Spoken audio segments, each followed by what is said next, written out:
my name is Paul Rowlands and we're from Déise Medieval, and today we have a Viking reenactment. As you can see, it's a tented village as it would have been back in the day. We're just one field removed from the original Woodstown site. We have all the crafts reproduced here, including an oven, cooking, spices, all the crafts, leatherwork, some pottery, and we'll also be doing some battle reenactments. At the moment the Eastern style full combat guys are on. We'll be doing some Western style fighting later on, where there'll be no helmets and a little bit more finesse, a little bit more tactics involved.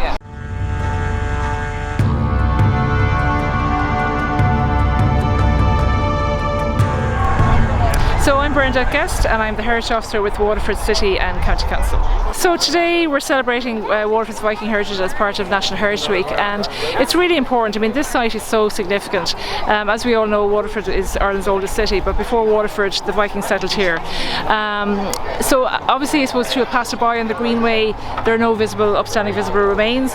So in order to give a sense to the public as to what it would have been like, we have a collaboration with Déise Medieval re-enactors. So you can see the Viking craft villages, you can see the Viking boat, all their various skills, and the Viking battle tactics. So I think it really gives an idea to people of what it would have been like. And we're so lucky to have Déise Medieval and their colleagues in the southeast reenactment groups, because it really brings living history to the site. And working along with them, and obviously the academic and archaeological research piece is key. So we have funded a conservation management plan for the site. So we're working with the archaeology section of Transport Infrastructure Ireland, the National Museum, and constantly, and also developing links with our Norwegian colleagues who kindly funded a geotechnical survey back in 2018.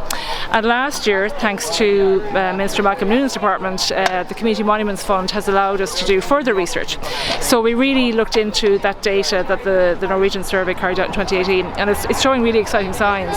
So indications of house plots, which are quite large, so akin to the Scandinavian settlements, and also sunken structures that they think are metalworking pits. And when they excavated the site back in 2003, they found lots of ship nails, so that would tally with that those shipbuilding, ship repairs here. So this year is the fifth year of this festival, and we just hope to build it up year in year. And you can see today people are loving it, and it's a great day out for families and really engaging.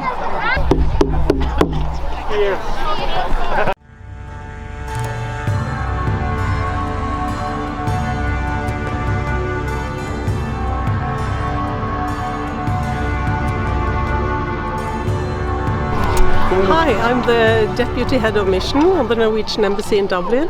My name is Bente Lyngstad. Today I've spent a day here in Waterford on the Viking site, which have been so informative and fun, not the least. After coming to Ireland less than a month ago, I have realized how our history is so intertwined.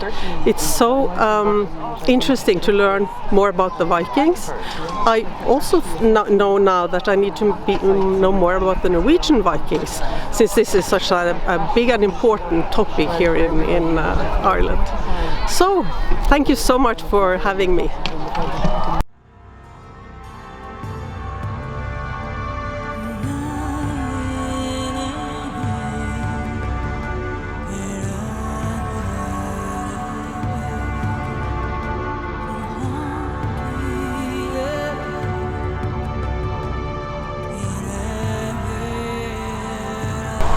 Hi, I'm Neil Chapman from Abata Heritage, and I'm here today at the Woodstown Viking Heritage Day.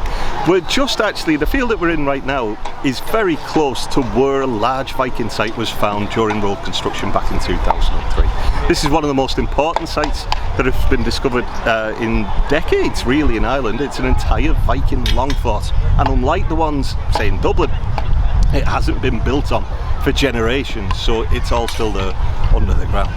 So the site is really important for a number of reasons because of that kind of preservation, and we're hoping to carry out further research, further surveys, and in the future some targeted excavation as well to understand the makeup of the site. Events like we have today are really important because the challenge of Woodstown, despite it being such an important site, it's almost completely invisible to anyone going past it today. It looks like large green fields essentially. So how do you make the past present. And what we're hoping to do over a period of time is that the excavations and the surveys will give us a really good understanding of what was there originally, and perhaps in the future we might be able to reconstruct it using only Viking techniques, only the tools and the kind of skill sets that they had in these adjacent fields. And as time goes on, this event could develop as well and become one of those big landmark living history days that you see elsewhere across Europe. With all of this right on the doorstep of the Waterford Greenway, with the Shore Valley Railway right next to us as well, it's very accessible. So there's a great opportunity here to do something really special for Waterford's history.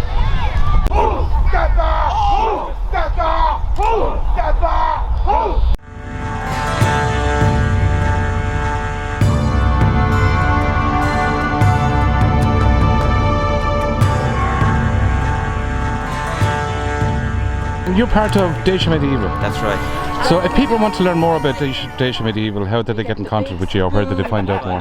On Facebook, Déise Medieval. Paul, gentlemen, thank you very much. Déise!